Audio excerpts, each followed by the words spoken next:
সকালের সময় ছিল। হলুদ রঙের শাড়ি পরে একেবারে গ্রামের সাধারণ মহিলাদের মতো দেখতে একজন মহিলা ধীরে ধীরে পা বাড়িয়ে বাজারের দিকে যাচ্ছিলেন। কারো ধারণাই ছিল না যে এটি অন্য কেউ নয়, বরং জেলার এসপি ম্যাডাম আনিকা শর্মা। আনিকা শর্মা ইচ্ছাকৃতভাবে এমন রূপ নিয়েছিলেন যাতে কেউ তাকে চিনতে না পারে। তিনি তার পুরনো স্মৃতিতে হারিয়ে গিয়েছিলেন এবং ভাবলেন যে আজ পুরনো দিনের মতো রাস্তার পাশের ঠেলা থেকে ফুচকা খাওয়া যাক। একটু এগোতেই তার নজর রাস্তার পাশে একটা ছোট ঠেলায় পড়ল। সেখানে একজন প্রায় 50 বছরের দুর্বল বুড়ো আঙ্কেল ফুচকা বিক্রি করছিলেন। আনিকা ধীরে ধীরে চলতে চলতে ঠেলার কাছে পৌঁছে বললেন, আঙ্কেল, এক প্লেট ফুচকা দিন তো। আঙ্কেল হেসে উঠলেন এবং তাড়াতাড়ি গরম গরম ফুচকা প্লেটে ঢেলে তার হাতে দিয়ে দিলেন। আনিকা শর্মা যেই ফুচকা খেতে শুরু করলেন, তার মুখে খুশি স্পষ্ট ফুটে উঠল। ছোটবেলা থেকেই তার ফুচকার খুব শখ ছিল, কিন্তু ডিউটি এবং ব্যস্ত জীবনের কারণে তার এমন সুযোগ খুব কম মিলত। তিনি চুপচাপ স্বাদের মজা নিচ্ছিলেন যে তখনই হঠাৎ সেখানে একজন ইন্সপেক্টর বিবেক 3-4 জন সিপাহীর সঙ্গে এলেন। তিনি ঠেলার পাশে থেমে রাগ করে বললেন, আরে ও বুড়ো, তাড়াতাড়ি টাকা বার কর। হঠাৎ আওয়াজ শুনে বুড়ো আঙ্কেল ঘাবড়ে গেলেন, তার হাত কাঁপতে লাগলো। হেঁচকিয়ে বললেন, সাহেব, এখন তো দিনের শুরু, এখনও তো আমি কিছু উপার্জন করিনি, কোনো গ্রাহক আসেনি, সন্ধ্যায় আসুন তাহলে টাকা দিয়ে দেব, এখন আমার কাছে নেই। এটা শুনে ইন্সপেক্টর বিবেক ভীষণ রেগে গেলেন। তিনি কিছু না ভেবে আঙ্কেলের গালে একটা জোরদার চড় মারলেন। এটা দেখে আনিকা শর্মা অবাক হয়ে গেলেন। তিনি তুরন্ত মাঝখানে এসে বললেন, থামুন ইন্সপেক্টর সাহেব, আপনি এদের কাছ থেকে কোন বিষয়ে টাকা চাইছেন এবং কেন? কোন অধিকারে আপনি একে চড় মারলেন? আপনার কোনো অধিকার নেই অযথা কোনো গরিবের সঙ্গে এমন করার। ইন্সপেক্টর বিবেক ঘুরে তাকিয়ে বললেন, তুমি মাঝখানে পড়ো না, তোমাকে জানাও আছে কি বিষয়? বেশি বললে এখনই তোমাকে গ্রেপ্তার করব, চুপচাপ দাঁড়িয়ে থাকো। আনিকা রাগ করে উত্তর দিলেন, দেখুন, আপনি যা করছেন তা একেবারে ভুল। কোথাও আইনে লেখা নেই যে আপনি গরিবদের থেকে আদায় করবেন। আপনি এদের ওপর অত্যাচার করছেন, এর পরিণাম আপনাকে ভোগ করতে হবে, সংশোধন হন। এটা শুনে ইন্সপেক্টর বিবেক খুব খারাপভাবে রেগে গেলেন। তিনি রাগে নিজেকে হারিয়ে ফেললেন এবং আনিকার গালে জোরদার চড় মারলেন। চড়টা এত জোরদার ছিল যে আনিকা একটু টলমল করে গেলেন, কিন্তু নিজেকে সামলে নিলেন। তিনি রাগ করে বললেন, আপনি আমার উপর হাত তুললেন, এখন আমি আপনার বিরুদ্ধে এফআইআর করব। ইন্সপেক্টর বিবেক হেসে হুমকি দিলেন, এফআইআর তোকে বোঝা যায়নি? বেশি বললে এত মারবো যে ঘরে যেতে পারবি না, চলে যা এখান থেকে, না হলে ধাক্কা মেরে তাড়িয়ে দেব।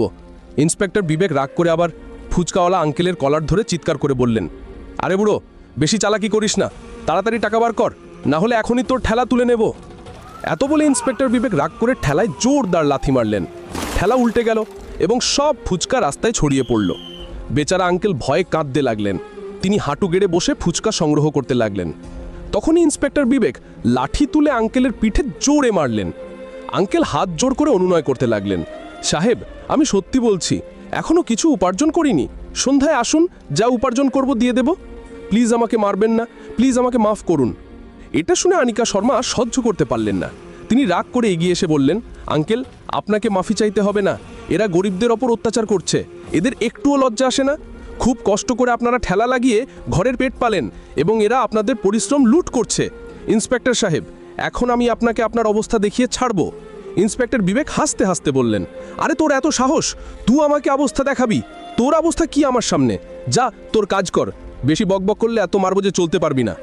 এত বলে ইন্সপেক্টর বিবেক এবং তার সঙ্গে দাঁড়ানো হাবিলদার ফিরে যেতে লাগলেন। যেতে যেতে ইন্সপেক্টর বিবেক পিছন ফিরে আঙ্কেলকে হুমকি দিলেন, সন্ধ্যায় আবার আসবো, যদি টাকা না পাই তাহলে না তুই বাঁচবি না তোর ঠেলা, বুঝলি নাকি? বলে তারা সেখান থেকে চলে গেলেন। আনিকা শর্মা তুরন্ত আঙ্কেলের কাছে গেলেন এবং স্নেহ করে বললেন, আঙ্কেল, আপনি ঠিক আছেন, টেনশন করবেন না, ঘরে যান, আমি এই পুলিশদের শিক্ষা দিয়েই ছাড়ব। আঙ্কেল কাঁদতে কাঁদতে বললেন, বেটা, তুই আমার জন্য এত কেন করলি? তোরই চক্করে তোকে মার পড়লো, তুই কি করতে পারবি তাদের? ওরা পুলিশ, বছরের পর বছর আমাদের ওপর অত্যাচার করে আসছে, আমরা কিছু করতে পারিনি, তুকেও কিছু করতে পারবি না, ছেড়ে দে এসব। আনিকা গভীর শ্বাস নিয়ে উত্তর দিলেন, না আঙ্কেল, এখন খুব হয়েছে, আপনি জানেন না আমি কি করতে পারি, আমি এদের অপরাধীর শাস্তি দিয়ে ছাড়ব, আপনি চিন্তা করবেন না, শুধু ঘরে যান এবং বিশ্রাম করুন। এটা বলে আনিকা শর্মা সেখান থেকে বেরিয়ে গেলেন এবং সোজা ঘরে পৌঁছলেন। ঘরে পৌঁছে রাস্তায় ঘটা সব কথা তার মনে ঘুরতে লাগলো। তার রক্ত ফুটে উঠছিল। তিনি মনে মনে প্রতিজ্ঞা করলেন, এখন এদের ছাড়া যাবে না, প্রথমে এই ইন্সপেক্টরের বিরুদ্ধে রিপোর্ট করব এবং সাসপেন্ড করিয়ে ছাড়ব। পরের সকালে আনিকা শর্মা নিজেকে একেবারে সাধারণ মহিলার রূপে প্রস্তুত করলেন। সাদা রঙের শাড়ি পরলেন এবং কোনো পরিচয় ছাড়াই থানায় পৌঁছলেন। যেই তিনি ভিতরে গেলেন, তার নজর একটা হাবিলদারের উপর পড়ল। সেই হাবিলদার যিনি কাল রাস্তায় ইন্সপেক্টর বিবেকের সঙ্গে ছিলেন। আনিকা সোজা তাকে জিজ্ঞাসা করলেন, ইন্সপেক্টর বিবেক কোথায়? হাবিলদার উত্তর দিলেন, ম্যাডাম, তিনি কোনো কাজে শহরে গিয়েছেন, এসএও সাহেবও বাইরে গিয়েছেন। এমন সময় পিছন দিক দরজা থেকে এসএও রাহুল শর্মা ভিতরে এলেন। নজর সাদা শাড়ি পরা সেই মহিলার ওপর পড়ল এবং তিনি সোজা আনিকা শর্মার কাছে গেলেন। কি ব্যাপার ম্যাডাম, এখানে কেন এসেছেন? আপনার কি কাজ? থানায় উপস্থিত সিপাহী এবং এসএও রাহুল শর্মার দুজনেরই একটুও ধারণা ছিল না যে তাদের সামনে দাঁড়িয়ে থাকা এই সাধারণ দেখতে মহিলা আসলে জেলার এসপি আনিকা শর্মা, যিনি এখানে নিজের ইন্সপেক্টরের বিরুদ্ধে রিপোর্ট করতে এসেছেন। আনিকা শর্মা তার মধুর কিন্তু কঠোর কণ্ঠে বললেন, স্যার, আমাকে ইন্সপেক্টর বিবেকের বিরুদ্ধে রিপোর্ট করতে হবে। তিনি রাস্তায় ফুচকার ঠেলা লাগিয়ে বসা এক বুড়ো আঙ্কেলকে চড় মেরেছেন, তার ঠেলা উল্টিয়ে দিয়েছেন এবং তার সব জিনিস রাস্তায় ছড়িয়ে দিয়েছেন। যখন আমি তাকে থামিয়েছি তখন তিনি আমার উপরও হাত তুলেছেন। তিনি সেই গরিব আঙ্কেলের সঙ্গে খুব অত্যাচার করেছেন। আমি এজন্যই এখানে এসেছি যাতে ইন্সপেক্টর বিবেকের বিরুদ্ধে এফআইআর হয়। আপনি তুরন্ত রিপোর্ট লিখুন। এটা শুনে এসেও রাহুল শর্মা অবাক হয়ে গেলেন। তিনি তির্যক নজরে আনিকাকে দেখে বললেন, আপনি জানেন আপনি কার বিরুদ্ধে কথা বলছেন? তিনি এখানকার ইন্সপেক্টর। আমরা তার বিরুদ্ধে রিপোর্ট লিখতে পারি না। এবং তাছাড়া কি হয়েছে যদি তিনি একটা চড় মেরেছেন? ছেড়ে দিন সব কথা। যাই হোক, সেই গরিব কি করতে পারে? আপনি বেকার টেনশন করবেন না এবং ঘরে যান। এটা শুনে আনিকা শর্মার রক্ত ফুটে উঠল। তিনি রাগ করে উত্তর দিলেন, দেখুন, আমাকে আইন শেখাবেন না। এই দেশে বাস করা প্রত্যেক নাগরিক সমান, গরিব হোক বা ধনী। যদি কেউ অপরাধ করে তাহলে তার বিরুদ্ধে অ্যাকশন নিতে হবে। প্রত্যেককে ন্যায় পাবার অধিকার আছে এবং যদি আপনি রিপোর্ট না করেন তাহলে আমি আপনার বিরুদ্ধেও কার্যক্রম করতে পারি। বুঝলেন আপনি? রাহুল শর্মা এটা শুনে রেগে গেলেন। তিনি রাগ করে আওয়াজ উঁচু করে বললেন, তোর এত অবস্থা যে তুই আমাদের উপর রিপোর্ট করবি? আমি চাইলে এখনই তোকে ভিতরে করে দেব। বেশি জিপ চালাবি না এবং এখান থেকে চলে যা। তুই জানিস না আমাদের কত পাওয়ার আছে? ভালো হয় চুপচাপ এখান থেকে বেরিয়ে যা। আনিকা শর্মা তার চোখে চোখ রেখে বললেন, লাগছে তোমাকে এবং তোমার ইন্সপেক্টরকে অবস্থা দেখাতে হবে, কিন্তু মনে রাখো, যখন আমি ফিরব তখন তোমরা দুজন এই থানায় টিকতে পারবে না। আমার কথা মনে রাখো। এত বলে তিনি রাগ করে থানা থেকে বেরিয়ে গেলেন। থানায় উপস্থিত হাবিলদার এবং বাকি সিপাহীরা চুপচাপ একে অপরের মুখ দেখতে লাগলেন। সবার মনে একই প্রশ্ন ছিল, এই মহিলা আসলে কে যে এত নির্ভীক কথা বলে চলে গেল? আনিকা শর্মা ঘরে ফিরলেন। তার রাগ এখন আরও বেড়ে গিয়েছিল। তিনি নিজেকে বললেন, এই থানা পরিষ্কারের দাবি রাখে। যদি এমন লোক এখানে থাকে তাহলে গরিবদের অধিকার মারতে থাকবে এবং শহর নষ্ট হয়ে যাবে। এখন এদের উন্মোচন করতে হবে। তিনি তুরন্ত সিদ্ধান্ত নিলেন এবং সোজা ডিএম কুণালের অফিসে পৌঁছালেন। ভিতরে পৌঁছে তিনি পুরো ঘটনা ডিএমকে শোনালেন। সব শুনে ডিএমেরও রক্ত ফুটে উঠল। তিনি কঠোর স্বরে বললেন, আনিকা ম্যাডাম, যা আপনি বললেন তা খুব লজ্জাজনক, কিন্তু কার্যক্রমের জন্য আমাদের প্রমাণ চাই। আপনার কাছে কোনো প্রমাণ আছে? আনিকা তুরন্ত তার ফোন বার করে বললেন, হ্যাঁ স্যার, আমার কাছে প্রমাণ আছে। যখন আমি থানায় রিপোর্ট করতে গিয়েছিলাম আমি আমার ফোনের রেকর্ডিং অন করে রেখেছিলাম। তাতে এসএও রাহুল শর্মার সব কথা রেকর্ড হয়ে গিয়েছে।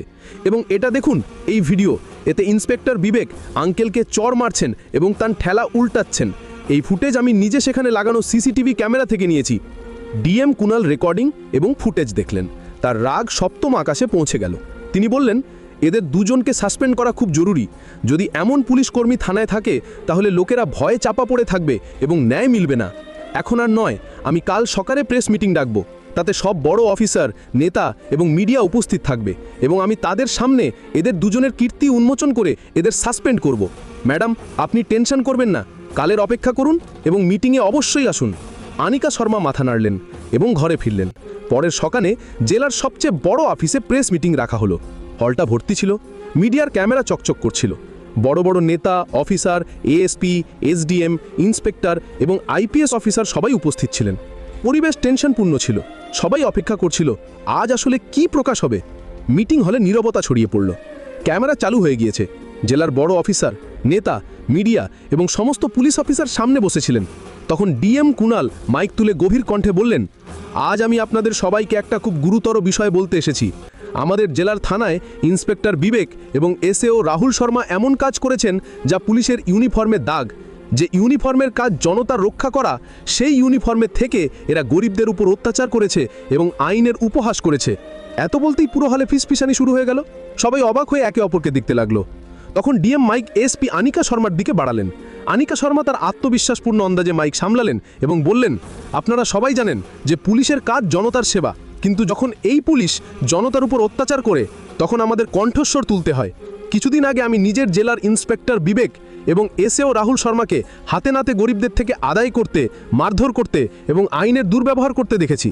আমি নিজে এর উপর প্রমাণ সংগ্রহ করেছি। আপনারা সবাই এখন তা দেখুন।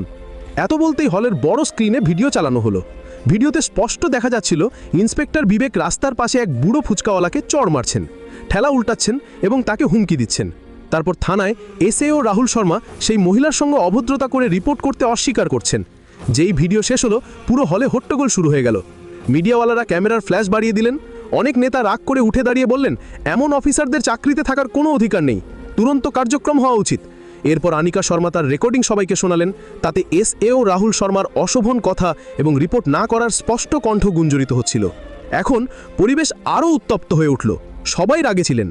তখন ডিএম কুনাল আবার মাইক তুলে কঠোর কণ্ঠে বললেন, আজ থেকে ইন্সপেক্টর বিবেক এবং এসএও রাহুল শর্মাকে তাৎক্ষণিকভাবে সাসপেন্ড করা হলো। এদের বিরুদ্ধে বিভাগীয় কার্যক্রম শুরু করা হবে। এমন লোকদের এই বিভাগে কোনো স্থান নেই। আইনের উপরে কেউ নয়, চাই তা পুলিশই কেন না হোক। হলটা তালিতে গুঞ্জরিত হয়ে উঠল। মিডিয়ার ক্যামেরা অবিরত ফ্ল্যাশ করতে লাগলো। অনেক নেতা এগিয়ে এসে ডিএম এর নির্ধারণকে সমর্থন করলেন। তখন একজন বরিষ্ঠ নেতা উঠে দাঁড়িয়ে বললেন, আনিকা ম্যাডামের মতো সৎ অফিসারই এই জেলার শান। আপনি যে পদক্ষেপ নিয়েছেন তাতে সাধারণ জনতার বিশ্বাস পুলিশে বজায় থাকবে। আনিকা শর্মা মাইক তুলে বললেন, এই লড়াই শুধু এক বুড়ো ঠেলাওয়ালার জন্য নয়, বরং প্রত্যেক সেই গরিবের জন্য যারা বছরের পর বছর চুপচাপ অন্যায় সহ্য করে আসছে। এখন কোনো গরিবকে ভয় করতে হবে না, আইন সবার জন্য সমান। পুরো হলে তালি গুঞ্জরিত হয়ে উঠল। ইন্সপেক্টর বিবেক এবং এসএইচও রাহুল শর্মাকে সেই মিটিংয়ের তুরন্ত পর পুলিশ নিরাপত্তায় থানা থেকে বাইরে নিয়ে যাওয়া হলো। দুজনের মুখে লজ্জা এবং রাগ স্পষ্ট দেখা যাচ্ছিল। আনিকা শর্মা বাইরে বেরিয়ে মিডিয়াকে বললেন, আজ একটা উদাহরণ স্থাপিত হয়েছে। এখন জেলায় কোনো গরিব ন্যায়ের জন্য দরদর ঘুরবে না। যে কেউ জনতার উপর অত্যাচার করবে তাকে এই পরিণাম মিলবে। সেই দিন থেকে পুরো জেলায় আলোচনা ছিল।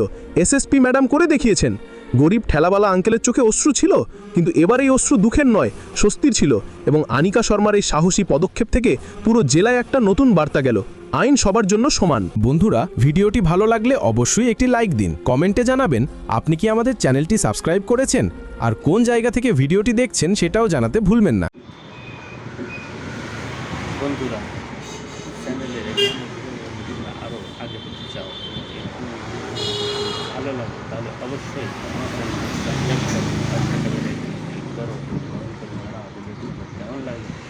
দেখো, আমি তোমাদেরকে আরও মনোরঞ্জন দেওয়ার জন্য আরও নতুন নতুন ভিডিও তৈরি করতেছি। আরও আগে পেতে চাও এবং আমার সাথে থেকে আমার চ্যানেলকে আরও আমার ভিডিও দেখে আরও আমার ভিডিও চাওয়ার ফলে অবশ্যই আমার চ্যানেলকে সাবস্ক্রাইব করো, পাশে থাকা বেল আইকনে ক্লিক করো, কমেন্ট করে জানাও ভিডিও কেমন হবে। ভিডিও ভালো লাগলে অবশ্যই আমার চ্যানেল সাবস্ক্রাইব করো।